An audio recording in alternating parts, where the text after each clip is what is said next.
बहुत याद प्यार और ओम शांति। सब सुन रहे हैं ना?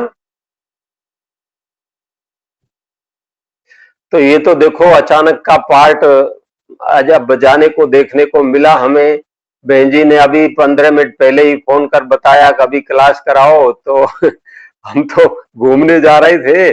तो अभी ठीक है, बहन जी कह रहे हैं तो भाई ठीक है, अभी एवर रेडी होकने का पार्ट बजाना पड़ा। तो इसके ऊपर देखो एक क्लास भी पिछले हफ्ता हमने कराया था, सदा एवर रेडी कैसे रहें। तो बाबा की तरफ से माना बहनों की तरफ से कभी भी कोई हमें इशारा मिले कुछ करने का, सेवा का, तो कभी ना नहीं करनी है, सदा हाँ जी का पाठ पक्का करके चलना है। तो उस बात को ध्यान में रखते हुए हाँ जी कर दिया हमने। लेकिन जो ने ज्वाइन होने में थोड़ा टाइम लगा, तो इसलिए अभी दूसरे प्रकार से आप सबसे मिल रहे हैं। तो देखो वर्तमान समय, अच्छा बहन जी कितना बजे तक कराना है वो टाइम बता दीजिए पहले।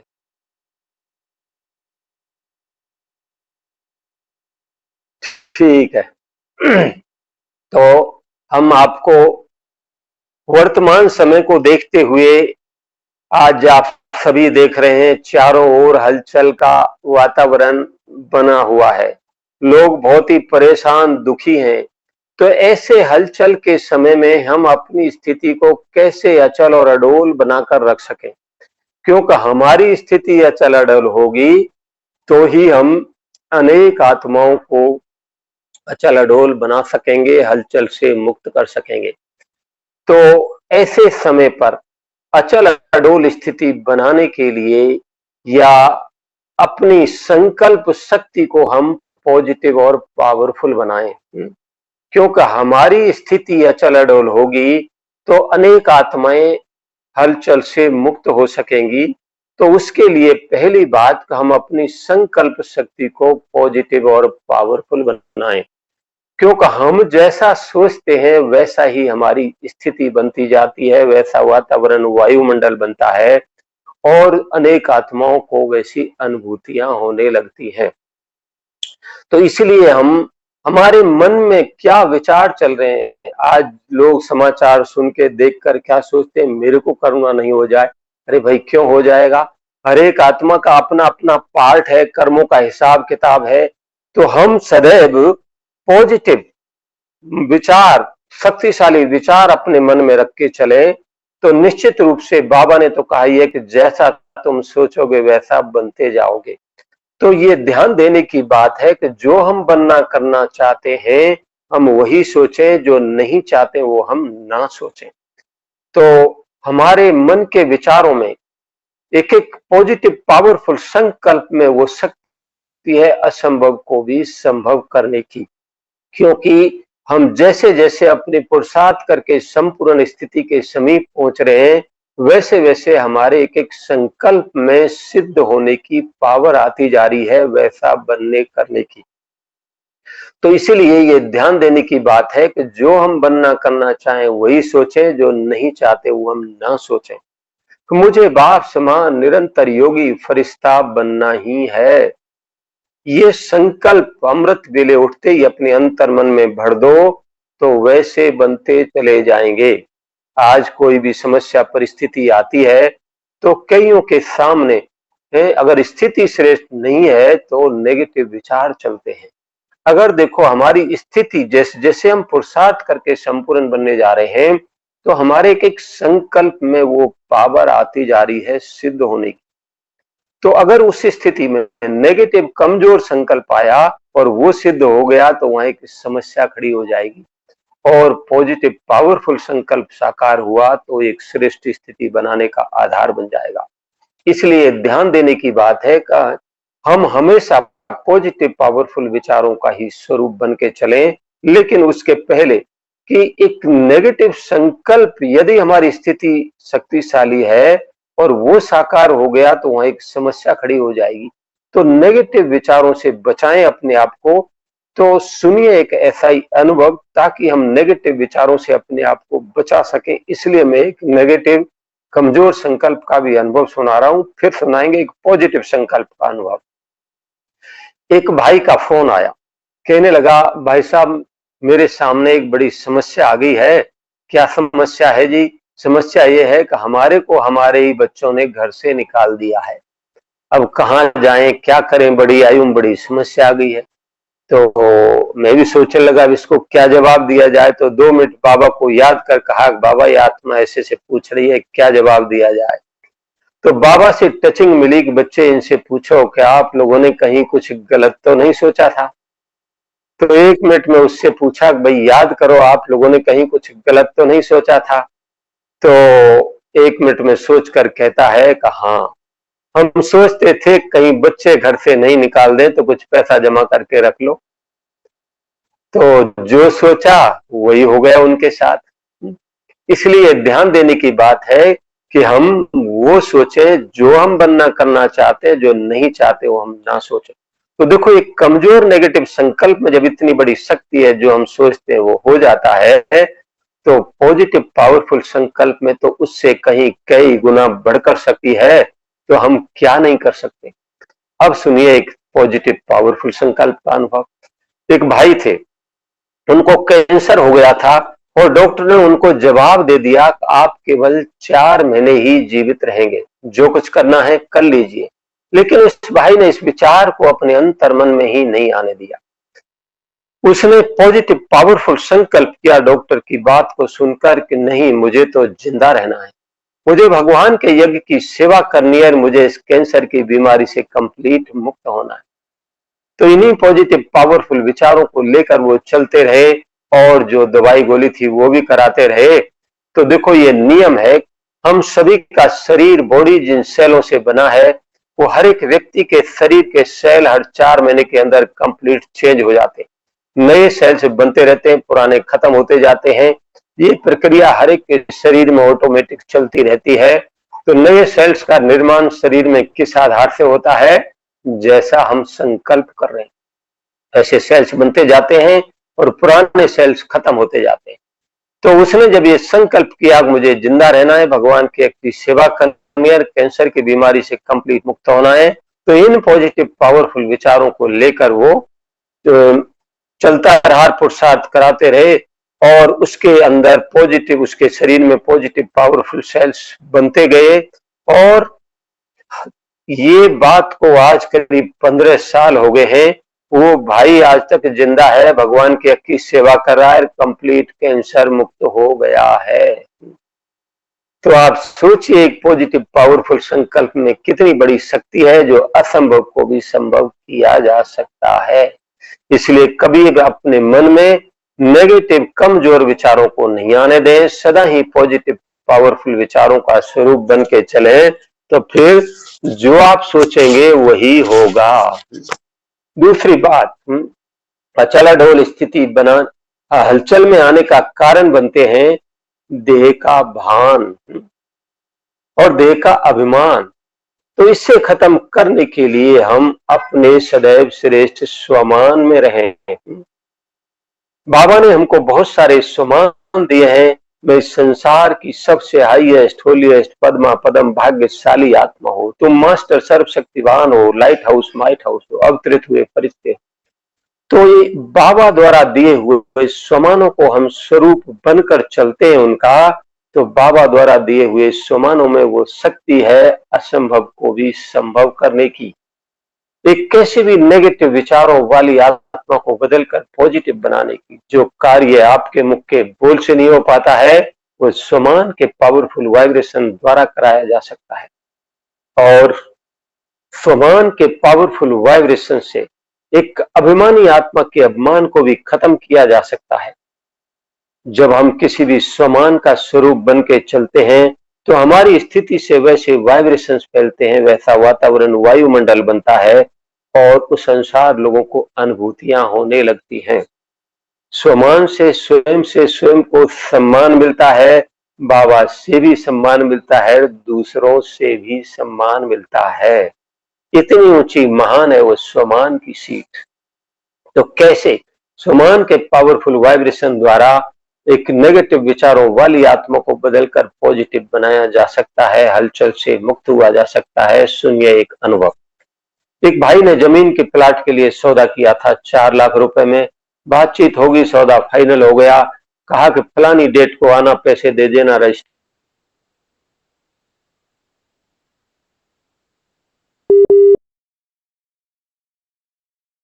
पैसे लेकर वो व्यक्ति बदल गया, आपको ये प्लाट नहीं हम ये प्लाट देंगे। एक जैसे ही साथ साथ के दो प्लाट थे, बात हुई थी 1 नंबर की, वो देना चाहता है 2 नंबर। तो बोले नहीं मेरे को तो 1 नंबर ही चाहिए। बोले 1 नंबर नहीं मिलेगा, 2 नंबर मिलेगा। तो बोले ठीक है, आपको नहीं देना हो तो मेरे पैसे वापस कर दो। बोले कल ले जाना। कल गया 5 दिन बाद, 5 दिन बाद गया 15 दिन बाद, 15 दिन बाद गया महीना बाद, ऐसे करते करते 2 साल निकाल दिए, उसके पैसे वापस नहीं कर रहा। उसको बड़ा टेंशन हो गया, योग नहीं लगे बाबा से, वही संकल्प विकल्प बुद्धि में चले। तो उसने कहा कि भाई साहब इस तरह से बात है और मेरे सामने ऐसी समस्या आ गई, अब मैं क्या करूं। तो हमने उसको विधि बताई कि आप एक प्रयोग करिए। मैं मास्टर सर्वशक्तिवान आत्मा हूं, सर्वशक्तिवान बाबा से शक्ति लेकर और उस आत्मा को दे रहा हूं जिसने मेरे पैसे लिए हैं। ऐसे रोजाना 1 घंटा 21 दिन योग करो। जब योग करें तभी भी ये संकल्प करना कि ये मेरे योग की शक्ति उस आत्मा को जाए और इससे उसको सद्बुद्धि मिले, वो मेरे पैसे वापस कर दे। ये मेरा योग इस बात के लिए है। इनका ये संकल्प जरूर करना, तो आपका योग उस दिशा में काम करेगा। तो बोल ठीक है। उसने ऐसा करना शुरू किया। मैं मास्टर सर्वशक्तिवान आत्मा हूं, सर्वशक्तिवान बाबा से शक्ति लेकर उस आत्मा को दे रहा हूं जिसने मेरे पैसे लिए हैं, और ये मेरे योग की शक्ति उस आत्मा को जाए, इससे उसको सद्बुद्धि मिले, वो मेरे पैसे वापस कर दे। ये मेरा योग इस बात के लिए है। ऐसे वो योग करता गया करता गया। 10 दिन योग करने के बाद वो व्यक्ति खुद उसके घर पे आता है चल के, और 4 लाख रुपए देकर चला जाता है। तो देखिए, जो कार्य मुख के बोल से नहीं हो पाया, वो स्वमान के पावरफुल वाइब्रेशन से बाबा के योग ने कराया। तो इस तरह से हम सदा ही स्वमानों का स्वरूप बन के चले, तो अनेक प्रकार की हलचल की परिस्थितियों से मुक्त रहकर अचल अडोल स्थिति बना सकेंगे। और अचल अडोल स्थिति बनाने के लिए हलचल के कारण बनते हैं हमारे मन के व्यर्थ के विचार। होगा या नहीं होगा, क्या होगा, कैसे होगा, करूं या ना करूं, तो हलचल हो जाती है ना, वहां दुविधा पैदा हो जाती है। तो ऐसे हलचल के विचारों से मुक्त होने के लिए हम सदैव, व्यर्थ के विचारों से मुक्त होने के लिए हम सदा ही समर्थ शक्तिशाली विचारों का स्वरूप बन के चले। बाबा ने हम सबको वरदान दिया, बच्चे विजय तुम्हारा जन्म सिद्ध अधिकार है, तुम ही कल्प कल्प के विजयी रतन आत्मा हो। तो कैसे, जहां पर इस संबंध में बाबा के महावाक्य हैं कि यदि तुम सदा ही समर्थ विचारों का स्वरूप बन के चलो, तो स्वतः ही व्यर्थ से मुक्त होते चले जाएंगे। और ये शब्द भी हैं बाबा के कि यदि तुम व्यर्थ से मुक्त होते जाओ तो वह समर्थ संकल्पों की कमाल देखने को मिलेगी। तो जब हम व्यर्थ से मुक्त होते जाते हैं, समर्थ विचारों का स्वरूप बन के चलते हैं, तो कैसे कमाल होती है, सुनिए एक अनुभव। और व्यर्थ चलता क्यों है? जब हम अपने आप को खाली फ्री छोड़ देते, मन को कोई काम नहीं देते।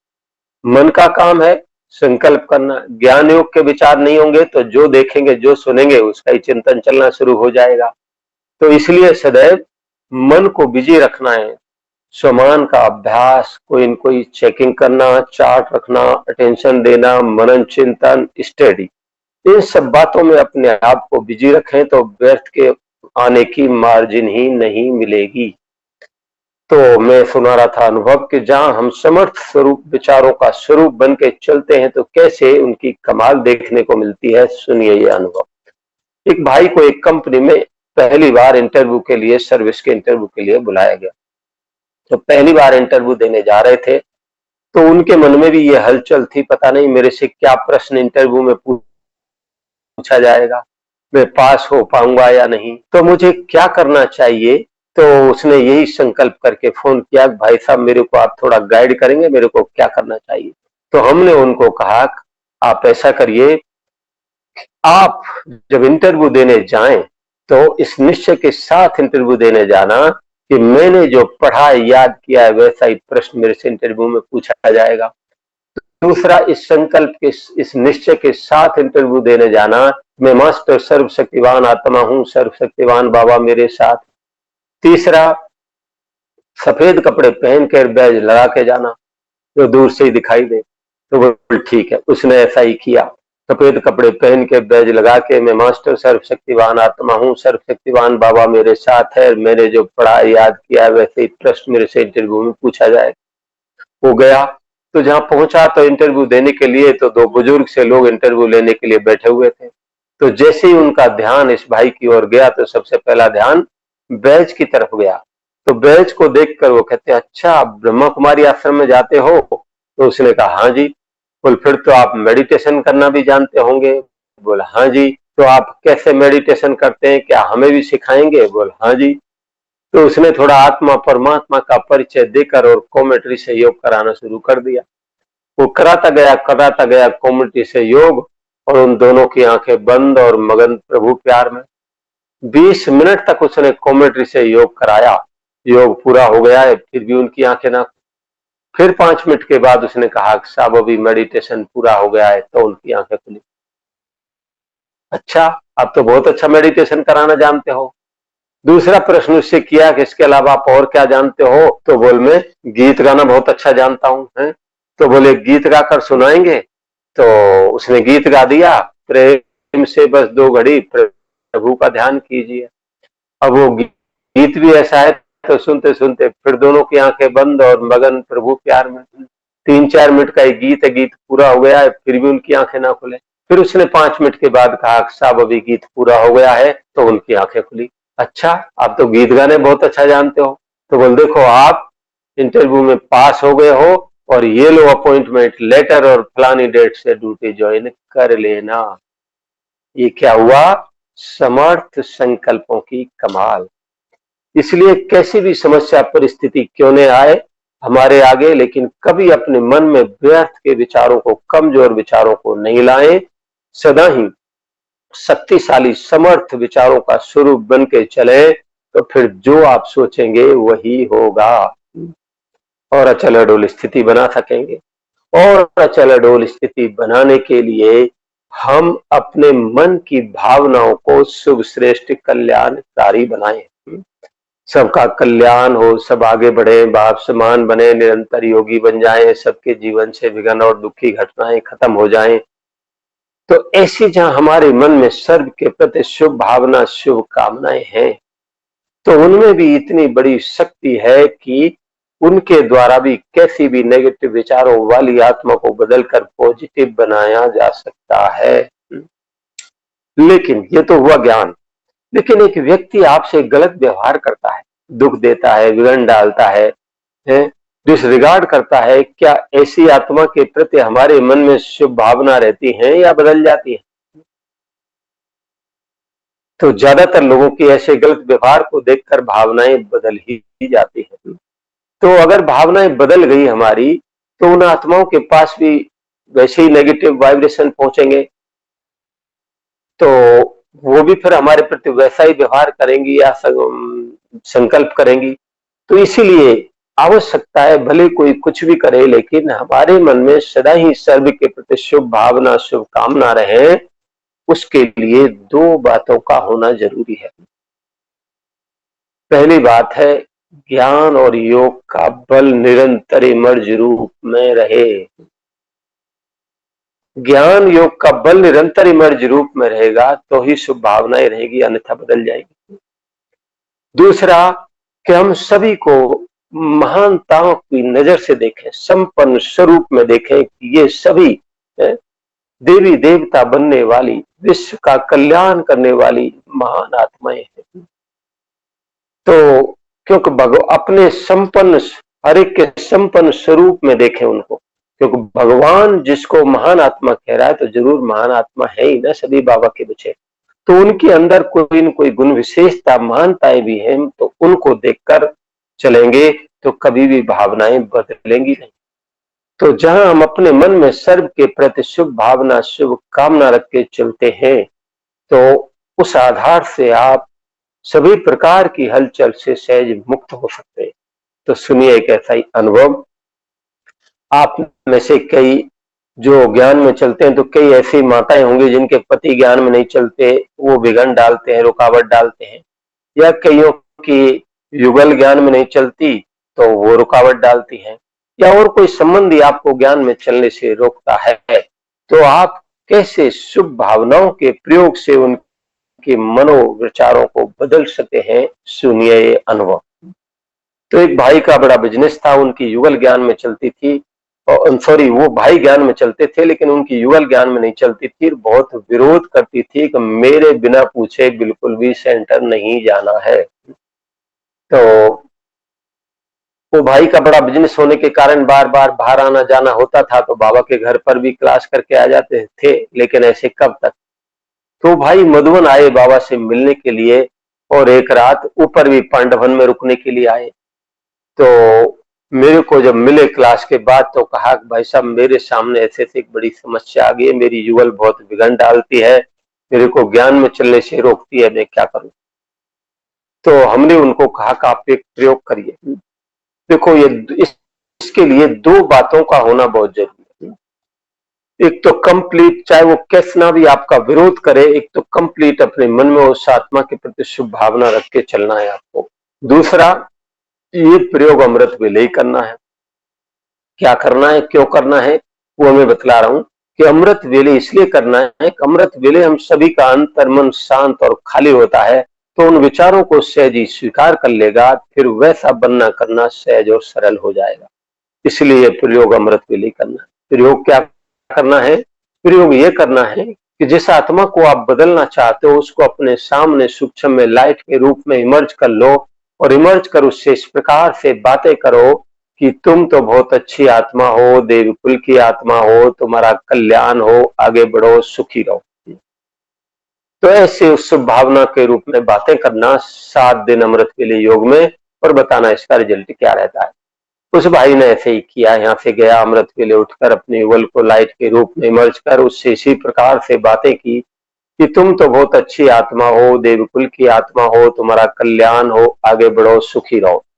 इस तरह से उसने और वो बात भी बता दी जिसमें वो विरोध करती थी। ऐसे उसने 3 दिन अमृत वेले ये प्रयोग किया। चौथे दिन उनके सेंटर पर योग की भट्ठी थी, तो उसने देखा आज योग की भट्ठी है, तो योग की भट्ठी में तो जाना है। तो मैंने 3 दिन तो शुभ भावनाओं का प्रयोग किया ही, तो कुछ तो उसका असर हुआ ही होगा, तो युगल से पूछ के देख लेता हूँ, जैसा जवाब मिलेगा उससे पता चल जाएगा। तो गया युगल के पास और कहा देखो, आज हमारे सेंटर पर योग की भट्ठी है, और यदि आप कहो तो मैं जाऊं। हाँ हाँ, भले जाओ। जो रोजाना इतना विरोध करती थी वो ऐसे छुट्टी दे दी जैसे कि पहले से ही तैयार बैठी है। कैसे आ गया इतना बड़ा परिवर्तन, उसके मन की शुभ भावनाओं ने उसकी मनोवृत्तियों को बदल दिया। तो इस तरह से कहीं भी कोई परिस्थिति समस्या आए तो हम सदैव ही सर्व के प्रति शुभ भावना शुभ कामना रख के चलें, और इस तरह से प्रयोग करके चलेंगे तो कैसे भी नेगेटिव विचारों वाली आत्मा को बदलकर पॉजिटिव बनाया जा सकता है, और हलचल से मुक्त हुआ जा सकता है। और हलचल का कारण बनते हैं अनेक प्रकार के बोझ। क्योंकि आत्मा ने अनेक प्रकार के मैं मेरेपन का बोझ, पुराने स्वभाव संस्कारों का बोझ, देह भान का बोझ, व्यर्थ के विचारों का बोझ है, ऐसे हमने अनेक जन्मों में उठाते उठाते मेरी जिम्मेवारी है, मुझे ऐसा करना है, मैं जैसे कहूं वैसे ही घर में सब चले, मेरा कहना माने, हो गया तो ठीक, नहीं हुआ तो हलचल में आ जाते हैं। तो हम जो चाहे वैसा ही तो सब कुछ नहीं हो जाता है, लेकिन जो कुछ हमारे सामने आज परिस्थिति बातें समस्याएं आ रही हैं, उन्हें स्वीकार कर चले कि मेरे ही कर्मों का हिसाब किताब है, मुझे ही चुकू करना है। तो क्या होगा इससे, हलचल कब तक है, जब तक हम उस बात को स्वीकार नहीं कर रहे कैसा क्यों हो रहा है, तब तक हलचल है ना। तो मन से उसे स्वीकार कर लेंगे कि नहीं, जो हो रहा है वही ठीक है, वैसे ही कर्मों का हिसाब किताब तो होना है, उसमें ही कोई कल्याण होगा, बाबा ने हमें ज्ञान दिया है, तो वो हलचल खत्म हो जाती है। तो इस तरह से हम जो भी बोझ समस्या, एक तो ये कारण, दूसरा जो भी बोझ परिस्थिति समस्याएं उन्हें बाबा को दिल से याद कर बता दो, अर्पित कर दो, बाबा ये बात ऐसे ऐसे है, आप देख लेना। तो मेरे तो बहुत सारे ऐसे अनुभव हैं कि वहां बड़ी से बड़ी समस्या भी हल्की हो जाएगी। तो आप प्रयोग करके देखिए, भगवान ये ऑफर कर रहा है कि बच्चे मैं आया ही तुम्हारे सभी बोझ हरने के लिए हूं। जहां भी कुछ मुश्किल लगे वहां बाबा को याद कर बता दो, तो वहां बड़ी से बड़ी समस्या कैसे हल्की हो जाती है। एक अनुभव, तो देखो हर बात के पीछे एक अनुभव सुना रहा हूं ताकि आप लोगों को वैसा बनना करना सहज और सरल हो जाए। देखो ज्ञान तो सभी के पास है, योग भी सब करते हैं, लेकिन जब किसी के सामने कोई समस्या परिस्थिति आती है तो वहां क्या होता है कि कईयों की स्थिति हलचल में आ जाती है। सब कुछ होते हुए क्यों कुछ काम नहीं आ रहा? क्योंकि अनुभव नहीं है, प्रयोग करना नहीं आता है। जीवन में अगर प्रयोग कर आपने विजयी बने सफलता पाई है तो बाबा कहता है अनुभव अनुभवी मूर्त बनाता है, अनुभव निश्चय बुद्धि बनाता है, अनुभव अनेक विघ्न परिस्थितियों को पार करने की शक्ति देता है। इसलिए अनुभवी को कोई हरा नहीं सकता। इसलिए बाबा का अनुभवी मूर्त बनो। तो सुनिए ऐसा ही अनुभव। तो एक जगह हम भट्ठी कराने के लिए गए थे, उड़ीसा भुवनेश्वर की बात है। तो वहां से 2 दिन की भट्ठी थी। तीसरे दिन बहन जी ने एक दूसरे सेंटर पर क्लास रखा था, वो मॉर्निंग दिन में क्लास कराने जा रहे थे। तो सिंगल रोड था, 4-5 लोग हम गाड़ी में बैठे थे, 2 टीचर बहने, एक हम, एक गाड़ी चलाने वाला भाई और एक माता। तो जा रहे थे, जो रास्ते में एक गांव पड़ा। जैसे ही एक गांव क्रॉस करने लगे तो दूसरी साइड से एक मोटरसाइकिल वाला व्यक्ति आया और गाड़ी से टकरा गया। मैंने कहा बाबा इसको बचाना नहीं तो मुश्किल हो जाएगा। तो उसको तो कुछ नहीं हुआ, लेकिन उसकी मोटरसाइकिल को थोड़ा नुकसान हुआ। तो 8-10 लोग इकट्ठे हो गए, हमारी गाड़ी की चाबी ले ली, हंगामा करने लगे, ये है वो है, पैसे देकर जाओ। अभी हम 5 लोग ही थे, वो 10-12 लोग हो गए थे। तो काफी कुछ हमने उनको समझाया कि मैंने कहा भाई चलो ठीक है, हम अपनी गलती मानते हैं, तो आप दुकान पे चलिए, आपकी मोटरसाइकिल ठीक करा देते हैं। नहीं नहीं, हमारे को तो पैसे ही चाहिए, पैसे बहुत मांग रहे। तो ऐसे समझाते करते उनको आधा घंटा बीत गया, फिर भी उस समस्या का कोई समाधान नहीं निकला। तो मैंने देखा कि बात बन नहीं पा रही है, तो मैं वहां से थोड़ा सा अलग होकर और मैंने बाबा का आह्वान किया। मैंने कहा बाबा देखो, अभी आपके बच्चों की सेवा में जा रहे हैं और ये लोग हैं इतना हंगामा कर रहे हैं, कोई बात मान नहीं रहे। अब इस समस्या का समाधान क्या हो सकता है? आप आइए, इस समस्या का समाधान कराइए। ऐसे मैंने बाबा को दिल से याद कर और आह्वान किया, कहा। बस भगवान जी के लिए तो एक सेकंड की बात है। तो उसी समय जो माता हमारे साथ थी उसको टचिंग मिली, उसके अंदर फोर्स आया और वो सबके आगे आके बोलने लगी कि ये मेरी गाड़ी है, मैं आप लोगों को एक पैसा भी नहीं दूंगी, और जिसको चलना है पुलिस थाने चलो, जो पुलिस फैसला करेगी वो होगा।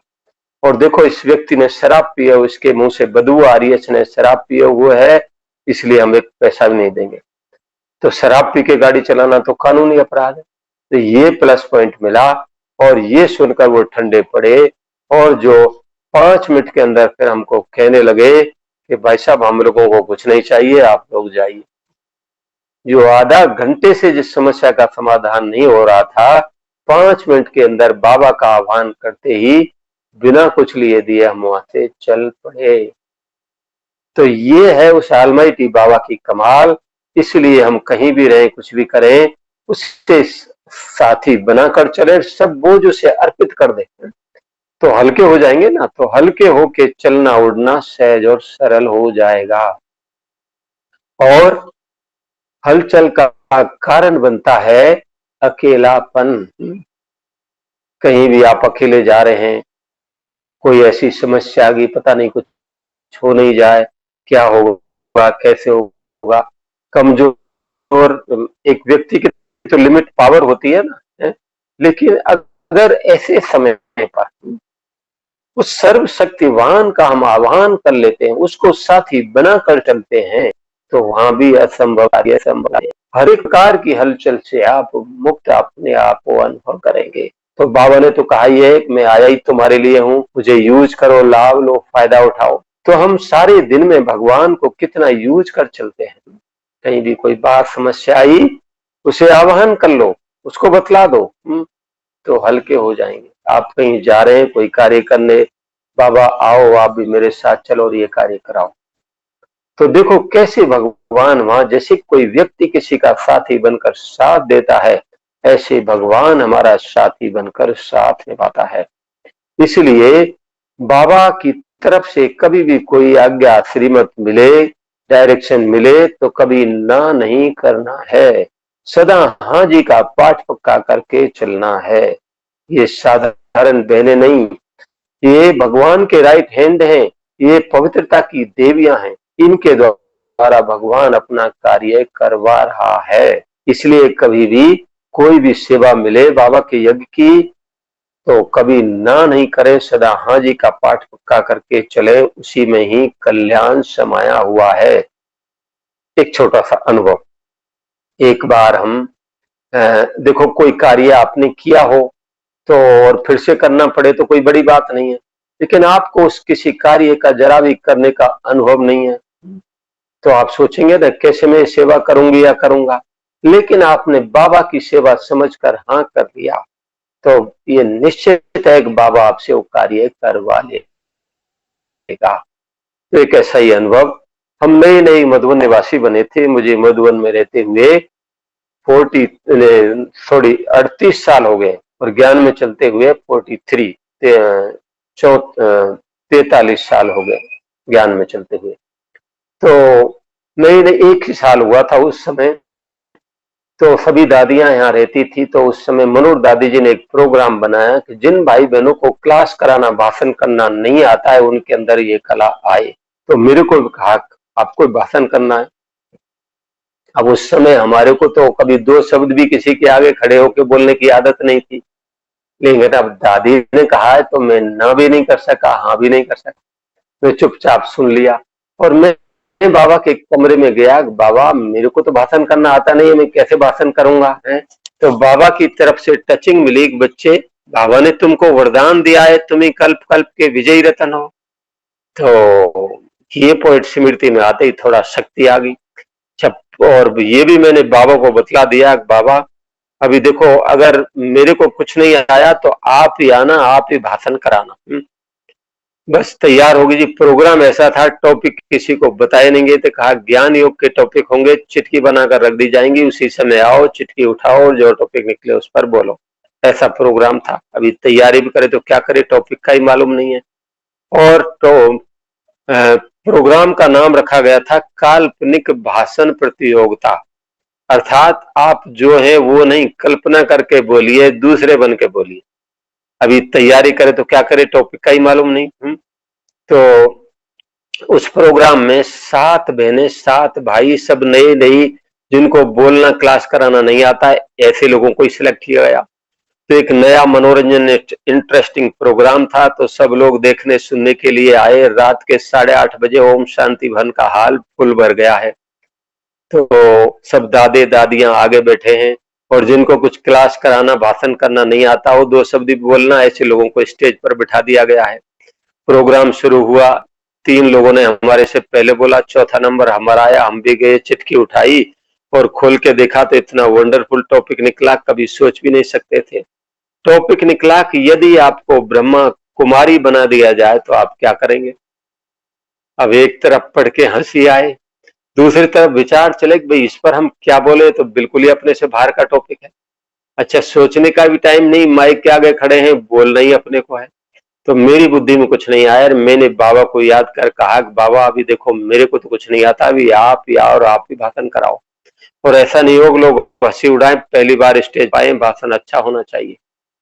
तो ऐसा कह के जैसे ही ओम शांति कह के बोलना शुरू किया तो सचमुच ऐसा लगने लगा बाबा ऊपर से बुद्धि में पॉइंट टच कर रहा हो, पॉइंट स्मृति में आती गई, हम बोलते गए और हर पॉइंट के पीछे लोगों की इतनी ताली बजी, इतना अच्छा बोल गए, कुछ में फर्स्ट नंबर आया। तो आप सोच सकते हैं कि इसको 2 शब्द बोलना नहीं आता और इतना अच्छा भाषण कर जाए, फर्स्ट नंबर आ जाए, किसकी कमाल है, कौन कराने वाला है। तो उस दिन से निश्चय हो गया कि भले हमारे को कुछ भी नहीं आता हो, यदि हम भगवान को साथी बनाकर चले तो हमारे लिए हर असंभव कार्य संभव हो जाएगा। लास्ट पॉइंट, एक छोटा सा स्लोगन आप लोगों ने कई जगह लिखा हुआ देखा होगा, घरों में भी, सेंटरों पर, बाबा के बच्चों के पास। स्लोगन ये है, बच्चे बस तुम सिर्फ मुझे याद करो, तुम्हारे लिए सोचने का काम भी मैं करूंगा।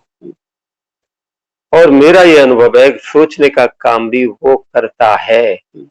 हम अपनी सिर्फ एक जिम्मेवारी निभाएं, उसे सिर्फ याद करें, तो वो बाकी सारी जिम्मेवारी हमारी वो निभाता है। तो हम सोचते हैं ना भाई, कहीं भी कोई ऊपर नीचे बात होगी तो क्या करें, कैसे करें, होगा नहीं होगा, लेकिन इसके बजाय हम वो बात, समस्या बाबा को दिल से याद कर बता दें और बाबा की याद में रह हल्के हो जाएं, तो देखो वहां कैसे हमारे लिए सोचने का काम भी भगवान करता है। एक छोटा सा अनुभव, एक जगह हम भट्ठी कराने के लिए गए तो वहां 2 दिन की भट्ठी थी और 3 दिन एक एक दिन अलग अलग सेंटरों पर एक एक दिन की भट्ठी रखी थी। तो एक ही दिन की भट्ठी होने के कारण दिन में भोजन के बाद फिर से क्लास शुरू हो जाते थे, तो 3 दिन से हमको दिन में रेस्ट नहीं मिला था। काम चल रहा था लेकिन रेस्ट की कमी हो रही थी। चौथे दिन वहां की बहन जी ने एक सेंटर, चौथे सेंटर पर मॉर्निंग क्लास कराने के लिए भेजा। तो जैसे ही वहां क्लास कराने पहुंचे चौथे सेंटर पर, तो वहां की बहन जी ने जाते ही कहा, भाई जी एक क्लास करा के नाश्ता करके 10:30-11 बजे और एक सेंटर पे क्लास कराने जाना है। अब मेरे को तो वही क्लास कराना थोड़ा सा भारी लग रहा था क्योंकि 3 दिन से दिन में रेस्ट नहीं मिला था। तो मैंने बहन जी को तो कुछ नहीं कहा, उनकी बात सुन ली और बाबा को याद करके कहने लगा, बाबा अभी देखो ये शरीर रूपी गाड़ी तो रेस्ट मांग रही है और बहन जी ने कहा कि क्लास करा के नाश्ता करके 10:30-11 बजे और एक सेंटर पे क्लास कराने जाना है। तो अब कैसे क्या हो सकता है वो आप देख लेना, क्योंकि सेवा कराने वाले तो आप और मुझे तो निमित्त बन के पार्टी बजाना है। ऐसे मैंने बाबा को याद कर बता दिया। बस भगवान जी के लिए तो 1 सेकंड की बात है। तो क्लास पूरा किया, नाश्ता किया और उसके बाद बहन जी फिर से कहती है, बहन जी की बुद्धि को बाबा ने टच किया और बहन जी कहती है, अच्छा भाई जी मेरे को ऐसा विचार आया कि अभी आप थोड़ा रेस्ट कर लो, उसके बाद जाना क्लास कराने। वाह बाबा वाह! इसका मतलब कि हमारे मन का एक एक संकल्प उसके पास पहुंच रहा है, तभी तो उसका रिजल्ट मिल रहा है ना। तो सदैव याद रहे कि भगवान मुझे देख रहा है, तो मेरे लिए क्या सोचता होगा। जैसा आप लोगों का पुरुषार्थ होगा वही सोचेगा और बाबा ने क्या सोचना है। तो लेकिन ये अटेंशन रखने